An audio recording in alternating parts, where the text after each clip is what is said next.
those two books.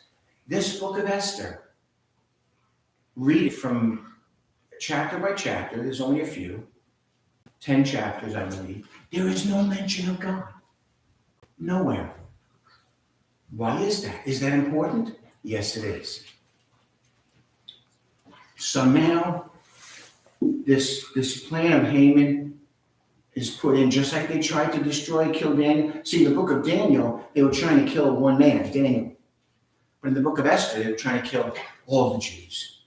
Well, not all of them. This wouldn't have been called a genocide because back in Israel, there still were some of them. But just like Hitler tried to kill God's people and couldn't do it because God's in charge, because he's still on his throne. And while Esther, the name Esther, Eshtar, means star. And she was a beautiful star. She shined out among, someone said that Esther was the most beautiful of all the women in all the kingdoms.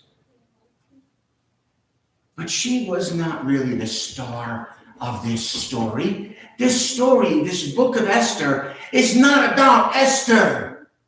It's not about Mordecai or Haman. It's about God.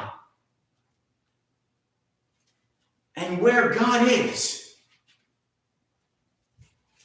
Matthew Henry, the great Bible scholar, he said, even though God's name is not found in this book, listen, his fingerprints are all over it.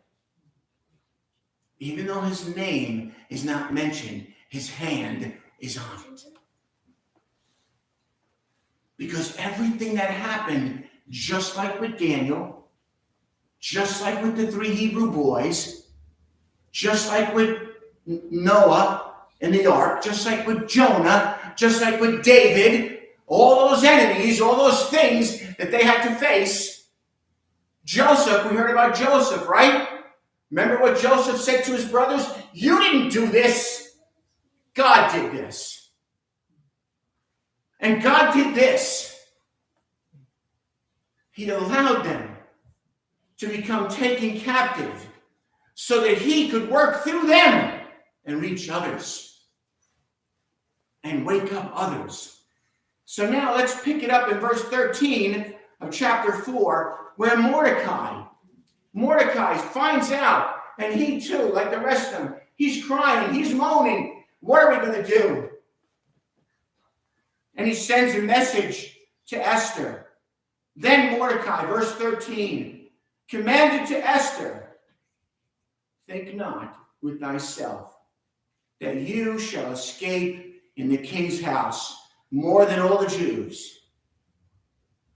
For if you altogether hold your peace at this time, then shall their help, their enlargement, and their deliverance arise to the Jews from another place. But you, Esther, and your father's house, your whole family, shall be destroyed. What a message he sent to Esther. And then he concluded it by saying, and who knows whether or not you are come to this kingdom for such a time as this. Did Mordecai and Esther, when they were kids, say, you know what, one day we're going to end up in Persia, and this is what we're going to do?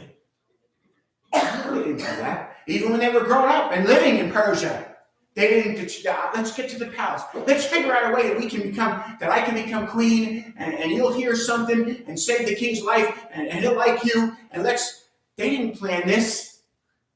They didn't figure this out. They just became part of it. God was using them. Called according to his purpose. All things work together for good. That is going to be, I think, the Lord's theme in this year to you and I. Because what kind of Christians are we supposed to be? Surrounded, living in an environment of darkness and sin and evil all around us. You see what's going on in the news today. That's what it was like in Persia. They were a heathen nation. They didn't believe in God. And here, are Mordecai and Esther. And God's hand orchestrated everything